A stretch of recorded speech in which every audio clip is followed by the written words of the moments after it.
প্রত্যাশা পূরণে ব্যর্থ হয়েছে, যার কারণে এদেশের ধর্ম দেশপ্রেমী রাজনৈতিক দলগুলো দ্রুত নির্বাচনের মাধ্যমে এদেশে একটি স্থিতিশীল সরকারের দাবি জানিয়েছে। আমরা সবাই জানি আগামী ফেব্রুয়ারিতে নির্বাচন হবে।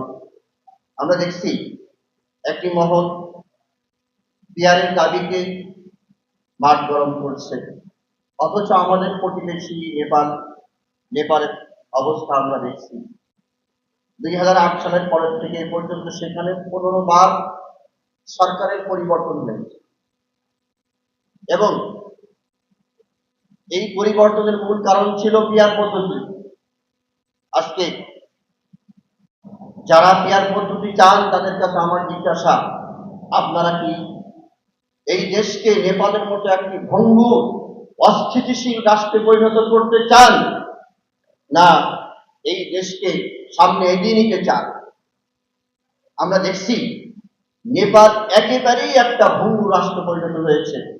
বাংলাদেশে যদি পিয়ার পদ্ধতি চালু করা হয়, এই দেশে 6 ঋতু মানুষের মধ্যে ক্ষণে ক্ষণে রঙের পরিবর্তন হয়, চেতনার পরিবর্তন হয়।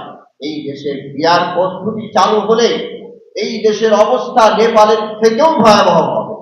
এই জন্য আমাদের যারা সহযোদ্ধা ছিলেন এক সময়, তাদের কাছে আহ্বান জানাবো, আপনারা এগুলি ছেড়ে দেন।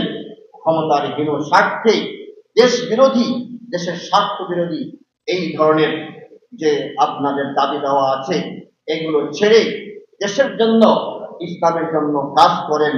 দেশের জনগণ এই নির্বাচনের মাধ্যমে যদি আপনাদেরকে নির্বাচিত করে, তা আপনারাও তখন পিয়ার পদ্ধতি সহ যা চান সেগুলো বাস্তবায়ন করবেন। আমি আবারও আমাদের আজকের এই কাউন্সিলের যারা দায়িত্বশীল নির্বাচিত হবেন, তারা যেন তাদের দায়িত্ব সুষ্ঠুভাবে পালন করতে পারেন, এই প্রত্যাশা রেখে আমার সংক্ষিপ্ত কথা এখানে শেষ করছি। রাসূলুল্লাহি ওয়া বারাকাতুহু।